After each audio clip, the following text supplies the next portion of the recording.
Good morning, boys and girls, and welcome to Shawnee Presbyterian Church's Sunday School message.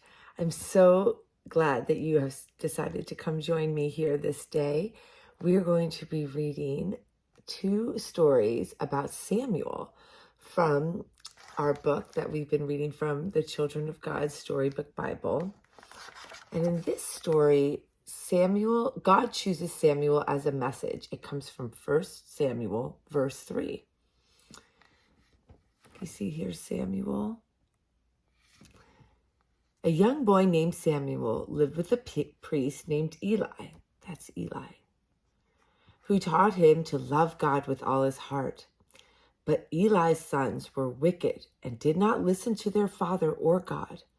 They did not respect what was holy, and they took what was not theirs. And remember, we just learned the 10 Commandments, do not steal, right? One night while Samuel was sleeping, he heard a voice calling, "Samuel, Samuel." He ran to Eli and he said, "Here I am."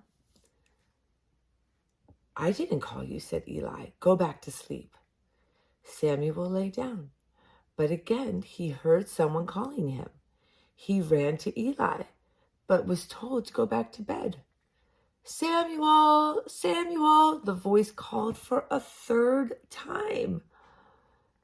This time, Eli understood that it was God calling him. If you hear the voice again, say, this time Eli understood that it was God calling Samuel. If you hear the voice again, say, "Speak, your servant is listening." "Samuel, Samuel," the voice came yet again. "Speak, Lord, your servant is listening," said Samuel. The next day, Eli asked Samuel to tell him what God has said. Samuel was afraid to tell him, but Eli insisted. "God is upset that your sons have behaved badly and plans to punish the wicked."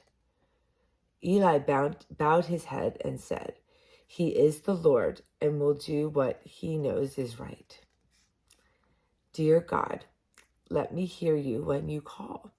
It must have been hard for Eli to hear the message that God was not pleased with his sons. But what did he do? He bowed his head and he said, God knows what is right. So boys and girls, be listening to when God calls you in your life, whether it's something you want to hear or not hear. Dear God, let me hear you when you call.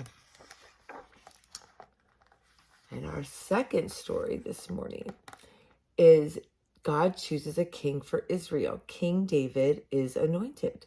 And it comes from 1st chapter, verse 16. When Samuel grew up, he became Israel's priest. God said to him, "Go to Bethlehem and find a man named Jesse. I have chosen one of his sons to be king." Jesse brought all of his sons before Samuel except one. He told David, the youngest, to stay in the field to watch over the sheep. He knew David was too little to be chosen. David's eldest brother stepped forward first. He was tall and handsome. "Surely this is the one," Samuel asked God. "I do not judge like people judge," said God. "I look into the heart, not at the face." What a powerful lesson. I do not judge like people judge, God said. I look into the heart, not at the face. Jesse brought 7 sons before Samuel, but none of them was the one God had chosen. "Do you have any other sons?" Samuel asked. "Only the youngest," said Jesse. "Send for him," Samuel said. When David came, Samuel saw in his bright eyes that he had a good heart. "This is the one," God said. Samuel took olive oil and poured it on David's head as a sign that he would grow up to be the king of Israel. David was filled with the Spirit of God.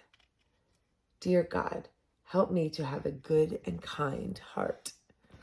And I think another lesson that you can learn from this story today, boys and girls, is to not judge necessarily what people look like, but judge them by their actions. Judge them by if they have a kind heart or not, because that is the true person. What your face looks like doesn't always tell what's in your heart. And that's what God said, because Samuel said, surely you want one of these big, strong, tall brothers. And God said, actually, I don't. I want the smallest one, because I know he has a good heart. He has a heart of gold. That's a powerful lesson to learn in the life too. I think it can apply to your life.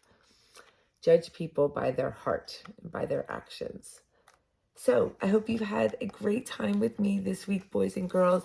Remember that Jesus loves you, and that you can do all things through him. He will always be there for you. He's always there for you. Any time of day, you can pray.